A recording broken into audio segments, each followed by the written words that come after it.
3 ಪ್ಲಾನೆಟ್ಟು ಒಬ್ರಿಗೊಬ್ರು ಹೋದಾಗ 6 ಕಡೆಯಲ್ಲಿ 2 ಆಗೋಗಿದೆ. ಇನ್ನು 4 ನಡಿಬೇಕಾದ ಜಾಗ. ಸೊ ಅದು ಒಬ್ರಿಗೊಬ್ರು ಫಾಲೋ ಆಗಿ ವಕ್ರ ತ್ಯಾಗ ಮಾಡ್ತಾನೆ ಬುಧ, ಆವಾಗಲೂ ನಡೆಯುತ್ತೆ.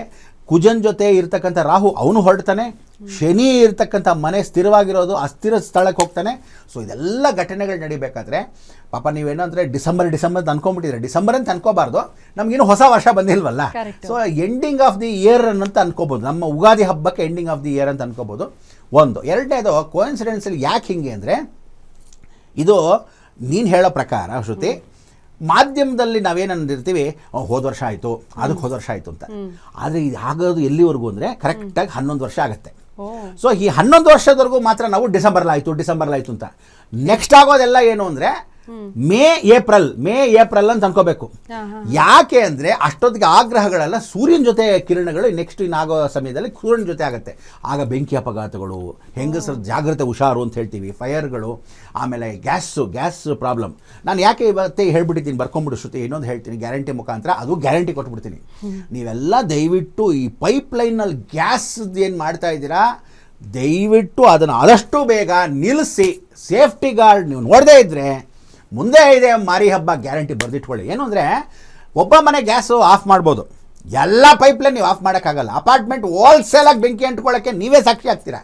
ನಾಳೆ ವಾಲ್ವ್ ಅವ್ನು ಮುಚ್ಚಿರ್ತಾನೋ ತೆಗ್ದಿರ್ತಾನೋ, ಯಾರ ಮನೆಗೆ ಹೋಗಿರುತ್ತೋ, ಮೀಟರ್ ರೀಡಿಂಗ್ ಅಂತೀರಾ, ಬಾಯಿ ಬಡ್ಕೋಬೇಕಾವಾಗ ಒಬ್ಬನ ಸಾಯಲ್ಲ, ಹೋಲ್ಸೇಲಾಗಿ ಬಿಲ್ಡಿಂಗ್ಗೆ ಹೋಗ್ತಾರೆ. ಸೊ ಇದು ಏನಾಗುತ್ತೆ, ನಮಗೇ ಗೊತ್ತಿಲ್ಲದೆ ಆ ಗ್ರಹಗಳು ಹಂಗೆ ಆಡಕ್ಕೂ, ಗುರು ಜೊತೆ, ಗುರು ದೊಡ್ಡ ಗ್ರಹ ಶ್ರುತಿ, ಅದ್ರ ಜೊತೆಗೆ ಶನಿ ಬಂದ್ಬಿಟ್ಟಾಗ, ಗುರು ಈಗ ಕಟಕ ರಾಶಿಗೆ ಬರ್ತಾನೆ, ವಾಪಸ್ ತಿರುಗಿ ಹೋಗಿ ಬಂದಾಗ, ಶನಿ ಜೊತೆಗೆ ಬಂದಾಗ, ದೊಡ್ಡ 2 ಗ್ರಹಗಳು ಸೇರಿದಾಗ ನೀವು ನೋಡಬೇಕು, ಈ ರಾಹು ನೇರ ದೃಷ್ಟಿಲಿ ನೋಡ್ತಾನೆ, ಅಷ್ಟಮ ಸ್ಥಾನ ಬರೆದಿಟ್ಕೊಳ್ಳಿ. ಆ 8ನೇ ಮನೆಗೆ ಬಂದಾಗ ದೊಡ್ಡ ಹಾಸ್ಪಿಟಲ್, ಅಂದರೆ ಜನಗಳು ಇನ್ನು ಮೇಲೆ ಸಣ್ಣಗೆ ಒಂದು 5 ಜನ ಸತ್ರು ಹಾಸ್ಪಿಟಲಲ್ಲಿ, ಒಂದು 7 ಜನ ಸತ್ರು. ಹಂಗಿಲ್ಲ, ಈಗ ನೆನೆ ನೋಡಿದ್ರಲ್ಲ 1200 ಜನ 1500 ಜನ ಏರ್ಪೋರ್ಟಲ್ಲಿ ಕಾಯ್ಕೊಂಡು ಕೂತಿದ್ದಾರೆ, ಒಟ್ಟಿಗೆ ಬಾಯ್ ಬಿಡ್ಕೊತಾ ಇದ್ದಾರೆ. ಅಂದರೆ ಜನ ಹೋಲ್ಸೇಲಾಗಿ ಗಲಾಟೆ, ಹೋಲ್ಸೇಲಾಗಿ ಮೃತ್ಯು. ಚಿಕ್ಕ ಕುಬ್ಜ ಗ್ಯಾಪ್ ಇಟ್ಕೋ ಶ್ರುತಿ, ರಾಹು ಅಂದರೆ ಕುಬ್ಜ ಅಂತ, ಕುಳ್ಳ ಅಂತ. ಅಂದರೆ ಪುಟ್ ಹುಡುಗರು ಚಿಕ್ಕ ವಯಸ್ಸಿಗೆ ರ್ಯಾಶು. ಇವಾಗ ಎಲ್ಲ ಪೊಲೀಸ್ನವ್ರಿಗೆ ನಾನು ಎಲ್ರಿಗೂ ಹೇಳ್ತೀನಿ ಕಿವಿ ಮಾತು, ಅದು ಯಾವನೇ ಆಗಲಿ, ಅವ್ನು ಎಂಥ ದೊಡ್ಡವನಾಗಲಿ, ಎಂಥ ಕೋಟ್ಯಾಧೀಶ್ವರ ಆಗಲಿ, ದಯವಿಟ್ಟು ಪೊಲೀಸ್ ಕಮಿಷನರಿಂದ ಹಿಡಿದು ಈಗ ಶ್ರೀಮಂತ ಅವರು ಇದ್ದಾರೆ ಅವರಿಂದ ಹಿಡಿದು ಎಲ್ರಿಗೂ ನಾನು ಒಂದೇನೆ, ದಯವಿಟ್ಟು ಯಾವನೇ ಆಗಲಿ ಬೈಕ್ ಎತ್ಕೊಂಡು ಮೇಲಿಗೆ ಹಿಂಗೆ ಜೊರ್ರ ಅಂತ ಓಡಿಸ್ತಾನಲ್ಲ, ಒಂದು ದೊಡ್ಡ ರಾಡ್ ಇಟ್ಬಿಡಿ, ದರಿದ್ರ ಮುಂಡೆ ಮಕ್ಕಳು ಸತ್ರೂ ಪರವಾಗಿಲ್ಲ, ಅವ್ರು ಪಿಂಡ ಇಟ್ಟರು ಪರವಾಗಿಲ್ಲ, ರೋಡ್ಗಳಲ್ಲಿ ಹಂಗೆ ಮಾಡಬಾರ್ದು. ಮೊನ್ನೆ ಯಶವಂತಪುರದ ಹತ್ರ ರಾತ್ರಿ 1:30 ನಾವು ಊರಿಂದ ಬರ್ತಾ ಇದ್ದೀವಿ, ಹಂಗೆ ಹತ್ತಾಗ ಪಾಪ ಆಗ್ತಾನೆ ಒಂದು ಭಿಕ್ಷದವನು ರೋಡನ್ನ ದಾಟ್ತಾ ಇದ್ದಾನೆ. ಅವನಿಗೆ ಏನಾದರೂ ಹೆಚ್ಚು ಕಮ್ಮಿ ಆಗಿದ್ರೆ, ಅಂದರೆ ನಾವು ಕಣ್ಮುಂದೆ ನೋಡಿದ ವಿಚಾರ ಹೇಳ್ಬೋದು, ನೋಡದೇ ಇರೋ ಸಮಯಕ್ಕೆ ಎಷ್ಟೆಷ್ಟು ಯಾವ್ಯಾವ ಊರಲ್ಲಿ ಮಾಡ್ತಾರೋ ನಾಟಕಗಳು.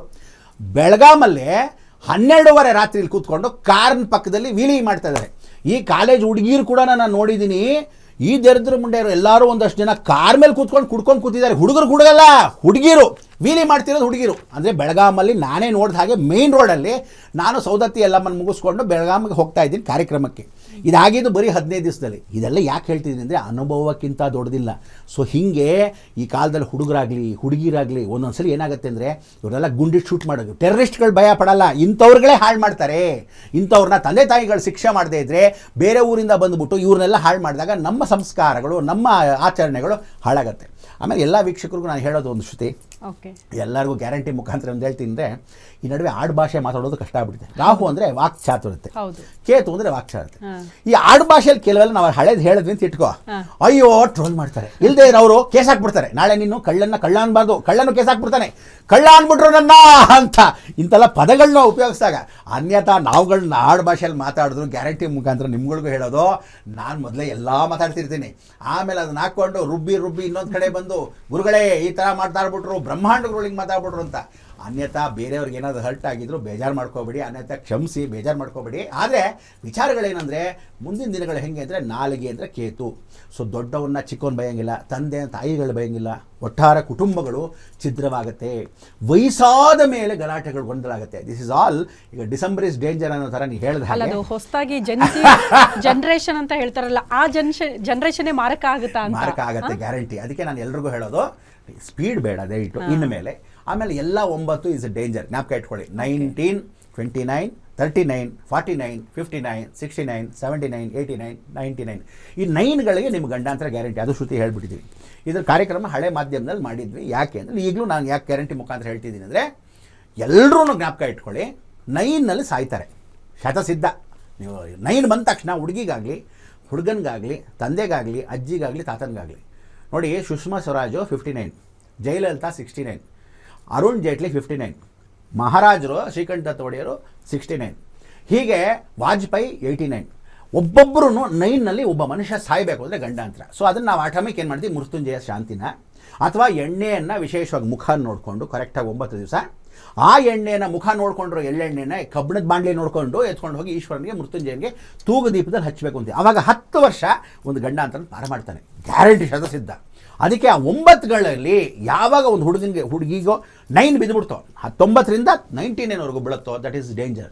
ಸೊ ಆ ಸಮಯಕ್ಕೆ ನೀವುಗಳು ಈ ಥರ ಬೈಕಲ್ಲೂ ಚಿದ್ರವಾಗಿ ಓಡಾಡೋದು, ಯಾರ ಜೊತೆ ಅಂದರೆ ಹೆಂಗೆ ಓಡಾಡುವಾಗ ಬಟ್ಟೆಗಳು ಕೂಡ ಕೆಲವರು ಹಿಂಗೆ ಸಿಗಾಕೊಂಡ್ಬಿಡೋದು, ಸೀರೆಗಳು ಒದ್ದಾಗಿ ಬಿಟ್ಕೊಂಡಿರ್ತೀರ, ಆ ವೇಲ್ನ ಹಿಂಗೆ ಮುಂದೆ ಮುಚ್ಕೊಳ್ಳೋಕೆ ಹಾಕೊಂಡಿರ್ತಾರೆ, ಕೆಲವರು ಸ್ಟೈಲ್ಗೆ ಹಾಕೊಂಡು ಹಿಂದ್ಗಡೆ ಬಿಟ್ಕೊಂಡಿರ್ತಾರೆ. ಆ ವೇಲ್ ಸುತ್ತಕೊಂಡು ನಿಮ್ಮ ಜೀವನನ ಗೋವಿಂದ ಮಾಡಿಬಿಡುತ್ತೆ. ಅದಕ್ಕೋಸ್ಕರ ದಯವಿಟ್ಟು ಎಲ್ಲರೂ ಅನ್ಯಥಾ ಈ ಒಂದು ಡೇಂಜರ್ ಕಾರ್ಯಕ್ರಮ ಯಾಕೆ ಮಾಡ್ತಿದ್ದೀವಿ ಅಂದರೆ, ಇದು ಜಾಗ್ರತೆ ಮೂಡಿಸೋಕ್ಕೆ ಹೊರತು ಭಯ ಪಡಿಸುವಂಥದ್ದಲ್ಲ. ಇದು ಗಮನದಲ್ಲಿ ಇಟ್ಕೊಳ್ಳಿ. ಹೀಗೀಗ ಆಗಿದೆ ಡಿಸೆಂಬರ್ ಸಮಯದಲ್ಲಿ, ಇಷ್ಟು ಆಗಿರೋದಕ್ಕೆ ಸಾಕ್ಷಿನೂ ಒಂದು ಸಾಕ್ಷಿ ಸಮೇತ ತೋರಿಸ್ತಾ ಇರತಕ್ಕಂಥ ವಿಚಾರಗಳು. ಇನ್ನು ಮೇಲೆ ಗೊಂದಲಗಳು ಜಾಸ್ತಿ ಇರುತ್ತೆ, ರಾಜಕೀಯ ಗೊಂದಲಗಳಿರುತ್ತೆ, ಮನುಷ್ಯ ಗೊಂದಲಗಳಿರುತ್ತೆ, ಪೊಲೀಸ್ ಡಿಪಾರ್ಟ್ಮೆಂಟ್ಗೂ ವಿಶೇಷವಾಗಿರ್ತಕ್ಕಂಥ ಲಾಯರ್ ಡಿಪಾರ್ಟ್ಮೆಂಟ್ಗಳಿಗೆ ಜಗಳಗಳಾಗುತ್ತೆ. ಏನು ಕೇತು ಅಂದರೆ ಲಾಯರ್, ತಲೆ ಇಟ್ಕೊಳ್ಳಿ. ಕುಜ ಅಂದರೆ ಸಾಕ್ಷಾತ್ ಕುಜನಿಗೆ ಪೊಲೀಸ್ ಡಿಪಾರ್ಟ್ಮೆಂಟ್ ಇರ್ತೀವಿ.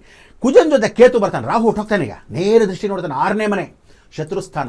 ಅದು ರಾಜಕೀಯವಾಗಿ ಜಗಳ ಮಾಡ್ತಿರೋ, ಸ್ಟ್ರೈಕಾಗಿ ಜಗಳ ಮಾಡ್ತಿರೋ, ಅಥವಾ ನಿಮ್ಮಿಬ್ಬರ ಒಂದು ಗಲಾಟೆ ಘರ್ಷಣೆಗೆ ದೊಡ್ಡದಾಗಿ ನ್ಯೂಸ್ ಯಾರಿಗೆ ಸಿಗತ್ತೆ ಗೊತ್ತಾ, ಮಾಧ್ಯಮಕ್ಕೆ ಸೂಪರ್ ಸಿಗುತ್ತೆ. ಸೊ ಇದೆಲ್ಲ ನಡೀಬೇಕಾದ್ರೆ ಜಾಗೃತಿ ಆಗಿರೋದು ನಮ್ಮ ಹುಷಾರು. ಓಕೆ ಗುರುಗಳೇ, ವಾಪಸ್ ಬರ್ತೀನಿ. ಖಂಡಿತ ಗುರುಗಳು ಹೇಳೋ ಪ್ರಕಾರ ಗುಂಪಾಗಿ ಬಲ್ಕ್ ಆಗಿ ಒಂದು ಕಡೆ ಮತ್ತೆ ಕೂಡ ಆಶ್ಚರ್ಯ ಪಡಬೇಕಾಗಿಲ್ಲ. ಇನ್ನಷ್ಟು ಘಟನೆಗಳಿಗೆ ದೇಶ ಮತ್ತು ರಾಜ್ಯ ಸಾಕ್ಷಿ ಆಗಬೇಕಾಗತ್ತೆ ಅಂತ. ಯಾವ ರೀತಿಯ ಘಟನೆಗಳಿಗೆ ಸಾಕ್ಷಿ ಆಗಬೇಕು, ಯಾವ ರೀತಿ ಜನ ಅಲರ್ಟ್ ಆಗಿರಬೇಕು, ಅದ್ರ ಬಗ್ಗೆ ಮತ್ತಷ್ಟು ಮಾತಾಡೋಣ. ಜೊತೆಗೆ ರಾಜ್ಯ ರಾಜಕೀಯವಾಗಿ ಬಹಳ ಕುತೂಹಲ ಇದೆ. ಸಿಎಂ ಬದಲಾವಣೆ ಆಗುತ್ತಾ ಅನ್ನೋದು ಪ್ರಶ್ನೆ ಇದೆ.